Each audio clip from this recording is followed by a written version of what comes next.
আসসালামু আলাইকুম প্রিয় শিক্ষার্থীবৃন্দ, আশা করি তোমরা প্রত্যেকেই ভালো আছো। বনশ্রী ন্যাশনাল আইডিয়াল স্কুল কর্তৃক আয়োজিত হোম স্কুলিং প্রোগ্রামে তোমাদেরকে স্বাগত জানাচ্ছি।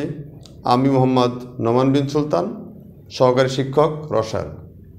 প্রিয় শিক্ষার্থীবৃন্দ, আমি আজ তোমাদের দশম শ্রেণীর রসায়ন নিয়ে আলোচনা করব। আমরা বিগত ক্লাসগুলোতে ইতিপূর্বে আমাদের সিলেবাস মোটামুটি আমরা শেষ করে ফেলেছিলাম। তারপরে আমি আবার নতুন করে এই সপ্তম অধ্যায় থেকে আলোচনা শুরু করব, যাতে আমাদের গুরুত্বপূর্ণ বিষয়গুলো আমরা একটু আলোচনা করতে পারি। তো সপ্তম অধ্যায় হচ্ছে রাসায়নিক বিক্রিয়া।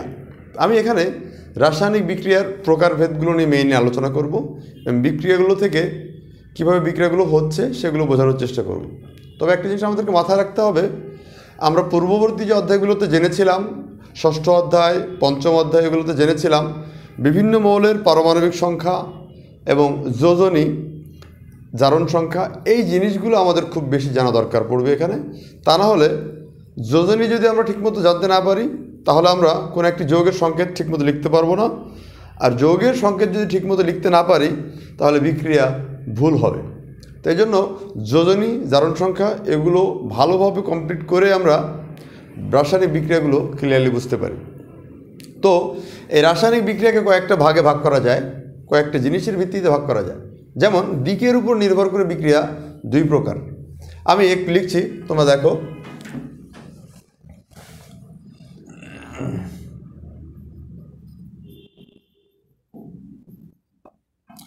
দিকের উপর নির্ভর করে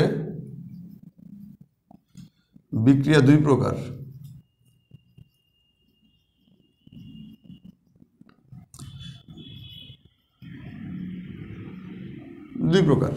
তো এক নম্বর হচ্ছে একমুখী বিক্রিয়া,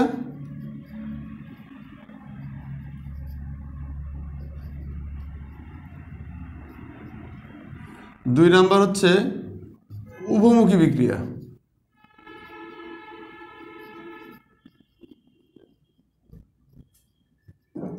তাহলে একমুখী বিক্রিয়া কাকে বলছি? একমুখী বিক্রিয়া হচ্ছে যে সকল রাসায়নিক বিক্রিয়ায় বিক্রিয়কগুলো উৎপাদে পরিণত হওয়ার পর এগুলো আবার ফিরিয়ে আনা যায় না, উৎপাদগুলোকে আবার বিক্রিয়কে ফিরিয়ে আনা সম্ভব হয় না, সেই বিক্রিয়াগুলোকে বলছি আমরা একমুখী বিক্রিয়া।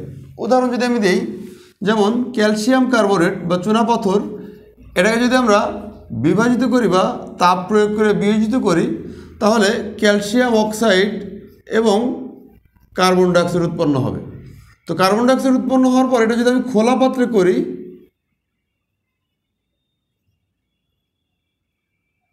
বিক্রিয়াটা যদি আমি খোলা পাত্রে করি, তাহলে এই কার্বন ডাইঅক্সাইড গ্যাসীয় পদার্থ উড়ে যাবে, যার ফলে আমরা চাইলেও ওই উৎপাদগুলোকে আবার বিক্রিয়াকে ফিরিয়ে আনতে পারবো না। এই একই বিক্রিয়া যদি আমি বদ্ধ পাত্রে করি, তাহলে সেক্ষেত্রে আমরা সেটাকে বলতে পারবো উভমুখী বিক্রিয়া। যেমন দেখো, CaCO3 বা ক্যালসিয়াম কার্বনেট চুনাপাথর, এটাকে তাপ প্রয়োগ করলে এই calcium oxide plus carbon dioxide উৎপন্ন করবে। এটা হবে বদ্ধ পাত্র। এই বিক্রিয়াটা যদি বদ্ধ পাত্রে করি, তাহলে কার্বন ডাইঅক্সাইড পাত্রের মধ্যে আবদ্ধ থাকবে, এটা উড়ে যাবে না, যার ফলে আমি চাইলেই আবার এগুলোকে শীতলীকরণের মাধ্যমে আমি আবার চাইলেই ক্যালসিয়াম কার্বনেটে ফিরিয়ে আনতে পারবো। তাহলে একমুখী বিক্রিয়া হচ্ছে কি, যে সকল রাসায়নিক বিক্রিয়ায় বিক্রিয়ক পদার্থ বিভাজিত হয়ে বা ভেঙে উৎপাদ উৎপন্ন করে বা একত্রিত হয়ে উৎপাদ উৎপন্ন করে, আবার সেটা হচ্ছে একমুখী বিক্রিয়া, চাইলে আবার সেটাকে বিক্রিয়কে ফিরিয়ে আনা যায় না। আর উভমুখী বিক্রিয়া হচ্ছে যে সকল পদার্থকে ভেঙে অথবা একত্রিত করে উৎপাদ উৎপন্ন করার পর আবার চাইলে আমরা উৎপাদগুলোকে বিক্রিয়াকে ফিরিয়ে আনতে পারি, সেগুলোকে বলছি আমরা উভমুখী বিক্রিয়া। এরপর আসে তাপের পরিবর্তনের ভিত্তিতে।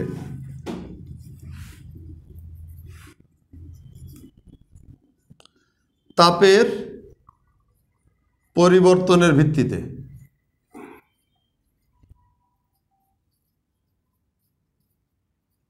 বিক্রিয়া দুই প্রকার। তা এক নম্বর হচ্ছে তাপ উৎপাদী বিক্রিয়া।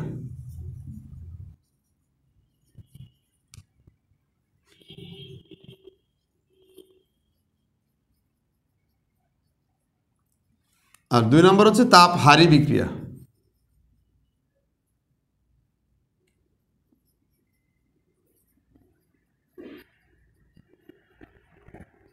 তো তাপ উৎপাদী বিক্রিয়া কি? যে সকল রাসায়নিক বিক্রিয়া সংঘটিত হওয়ার সময় উৎপাদ উৎপন্ন করার সময় তাপ উৎপন্ন হয়, সেই বিক্রিয়াগুলোকে বলা হচ্ছে তাপ উৎপাদী বিক্রিয়া। তার মানে বিক্রিয়া ঘটার সময় তাপ উৎপন্ন হবে, সেই বিক্রিয়াগুলোকে বলা হয় তাপ উৎপাদী। যেমন নাইট্রোজেন এবং হাইড্রোজেন এরা একত্রিত হয়ে অ্যামোনিয়া উৎপন্ন করে, NH3 অ্যামোনিয়া উৎপন্ন করে। তাহলে এই যে নাইট্রোজেন আর হাইড্রোজেন অ্যামোনিয়া উৎপন্ন করছে, এটি একটি তাপ উৎপাদী বিক্রিয়া। কারণ এরা যখন একত্রিত হয় তখন ওই পাত্র বা পরিবেশকে তাপ প্রয়োগ করে বা তাপ প্রদান করার ফলে বা তাপ নির্গত করার ফলে এই বিক্রিয়াটাকে বলছি আমরা তাপ উৎপাদী বিক্রিয়া। এরপরে তাপহারী বিক্রিয়া, তার মানে কি, যে বিক্রিয়া সংঘটনের জন্য তাপ প্রয়োগ করতে হয় বাইরে থেকে বা সংঘটনের জন্য তাপ প্রয়োজন হয়, তাপ প্রয়োগ না করলে বা তাপ না দিলে বিক্রিয়াটা সংঘটিত হয় না। এমন একটা বিক্রিয়া যদি নাইট্রোজেন প্লাস অক্সিজেন এরা একত্রিত হয়ে নাইট্রিক অক্সাইড উৎপন্ন করে, তাহলে নাইট্রোজেন এবং অক্সিজেন এরা একত্রিত হয়ে নাইট্রিক অক্সাইড উৎপন্ন করে, এটি একটি তাপহারী বিক্রিয়া। কারণ এই বিক্রিয়াটা ঘটানোর জন্য বাইরে থেকে তাপ প্রয়োগ করতে হয়, তা না হলে বিক্রিয়াটা সংঘটিত হয় না। এরপর আসছি, এর বাইরে রয়েছে ইলেকট্রন স্থানান্তরের ভিত্তিতে। ইলেকট্রন স্থানান্তরের ভিত্তিতে দুই প্রকার বলা যায়, ইলেকট্রন স্থানান্তরের ভিত্তিতে দুই প্রকার। এক নম্বর হচ্ছে রেডক্স, RED, এটাকে OX দ্বারা প্রকাশ করি, রেডক্স বলি। রেডক্স দুইটা ওয়ার্ডের মিশ্রণ, যেটাকে বলছি রেডাকশান থেকে রেড আসছে আর অক্সিডেশন থেকে অক্স আসছে।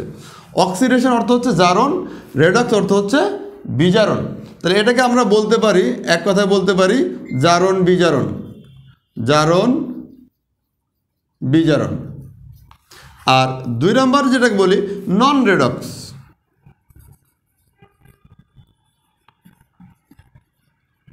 নন রেডক্স এটাতে বলতে পারি জারণ বিজারণ নয় এমন। জারণ বিজারণ নয় এমন বলতে কি বোঝাচ্ছি, কিছু কিছু বিক্রিয়া রয়েছে যে বিক্রিয়ার সংঘটনের সময় বিক্রিয়ক এবং উৎপাদে জারণ সংখ্যার কোনো পরিবর্তন ঘটে না, তাদেরকে বলা হয় নন রেডক্স বিক্রিয়া। আর যে বিক্রিয়ায় জারণ সংখ্যার পরিবর্তন ঘটে তাদেরকে বলা হচ্ছে জারণ বিজারণ বিক্রিয়া। তো এই জারণ বিজারণ বিক্রিয়াটা আমাদের এই অধ্যায়ের বেশ গুরুত্বপূর্ণ একটা টপিক। তো জাস্ট আমি আজকে সংজ্ঞাটা দেখাবো এবং এই জারণ বিজারণ একসাথে ঘটে, কীভাবে অর্ধ বিক্রিয়া আসছে, কীভাবে লিখতে হয়, সেগুলো আমরা পরবর্তী ক্লাসে দেখানোর চেষ্টা করব। তবে এই জারণ বিজারণের সংজ্ঞাটা আমি একটু এখন দেখাই, তোমরা খেয়াল করো। আমি উপর থেকে মুছে দিচ্ছি। জারণ বিক্রিয়ার সংজ্ঞা। জারণ বিক্রিয়াটা হচ্ছে, জারণ মানেই হচ্ছে, সিম্পলি মনে রাখতে হবে, জারণ মানে ইলেকট্রন ত্যাগ। তাহলে যে সকল রাসায়নিক বিক্রিয়ায় কোনো মৌল, মূলক বা আয়ন ইলেকট্রন ত্যাগ করে ধনাত্মক আধানের বৃদ্ধি অথবা ঋণাত্মক আধানের হ্রাস ঘটায় তাদেরকে জারণ বিক্রিয়া বলে। সিম্পলি আমি যদি বলি, এখানে একটা বিক্রিয়ার আংশিক দিয়ে যদি আমরা জানি সোডিয়াম এবং ক্লোরিন একত্রিত হয়ে এরা উৎপন্ন করে sodium chloride, 2NaCl, sodium chloride উৎপন্ন করে। তো এইখানে জারণও ঘটেছে, বিজারণও ঘটেছে। জারণ কার ঘটেছে আমরা খেয়াল করব, এই জায়গাতে সোডিয়াম ইলেকট্রন ত্যাগ করে। আমরা জানি যে কোনো মৌলের শেষ শক্তি স্তরে অষ্টক পূরণ করার জন্য যদি ইলেকট্রন বাকি থাকে, 1, 2টা বাকি থাকে, 1, 2, 3টা বাকি থাকে, তাহলে সে ইলেকট্রন ত্যাগ করে দেয়, ত্যাগ করে দিয়ে অষ্টক পূর্ণ করে। আর অন্য মৌল যেটা রয়েছে, কারণ শেষ শক্তি স্তরে যদি 5, 6, 7টি ইলেকট্রন থাকে, তাহলে ইলেকট্রন গ্রহণ করে অষ্টক পূরণ করে। তো এখানে আমরা জানি সোডিয়ামের শেষ শক্তি স্তরে একটি ইলেকট্রন থাকে। তো সোডিয়াম কি করে, ওই একটি ইলেকট্রনকে ছেড়ে দেয় বা ত্যাগ করে দেয়। তো ত্যাগ করার ফলে কি হয়, এ একটা আয়নে পরিণত হয়, এটাকে বলছি আমরা সোডিয়াম প্লাস বা ধনাত্মক আয়নে পরিণত হয়। এই যে সোডিয়াম ইলেকট্রন ত্যাগ করে ধনাত্মক আয়নে পরিণত হলো, এই বিক্রিয়াটাকে বলছি আমরা জারণ বিক্রিয়া। এখানে অন্য আরেকটা রয়েছে ক্লোরিন। তো ক্লোরিন কি করে, আমরা জানি যে ক্লোরিনের শেষ শক্তি স্তরে 7টি ইলেকট্রন রয়েছে, অষ্টক পূরণের জন্য আরও একটি ইলেকট্রন প্রয়োজন।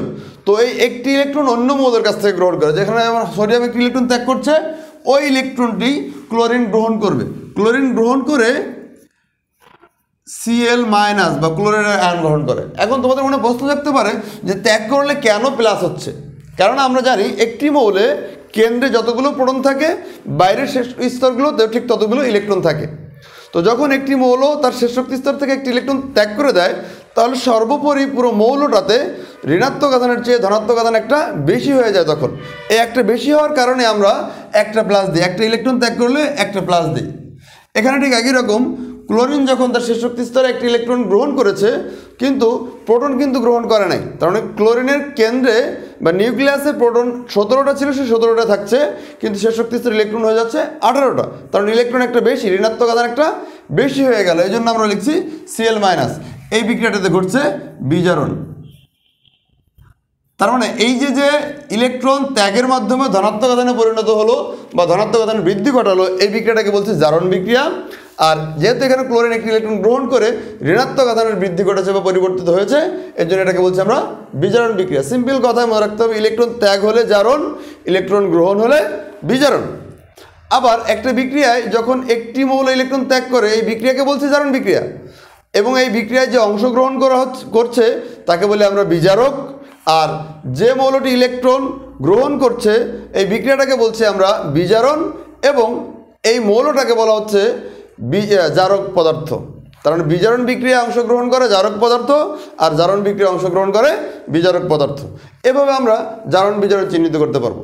এর বাইরেও জারণ বিজারণ নয় এমন কিছু বিক্রিয়া রয়েছে, যেমন প্রশমন বিক্রিয়া, অধঃক্ষেপণ বিক্রিয়া, এগুলো রয়েছে। তো এগুলো আমরা পরবর্তী ক্লাসে আলোচনা করার চেষ্টা করব।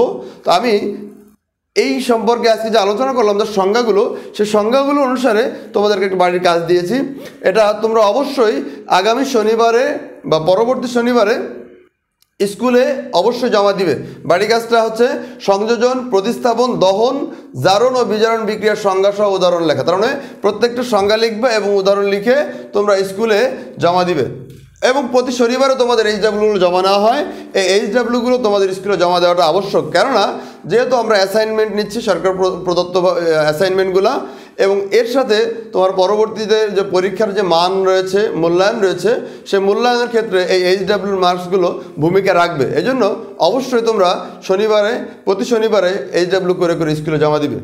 তো প্রিয় শিক্ষার্থীবৃন্দ, আমি আজকের আলোচনার দীর্ঘ করছি না। পরবর্তী ক্লাসে পরবর্তী কোনো বিষয় নিয়ে আবার তোমাদের সাথে দেখা হবে। তোমাদের সুস্থ, সুন্দর ও মঙ্গলময় জীবন কামনায় আজ এ পর্যন্তই। আল্লাহ হাফেজ।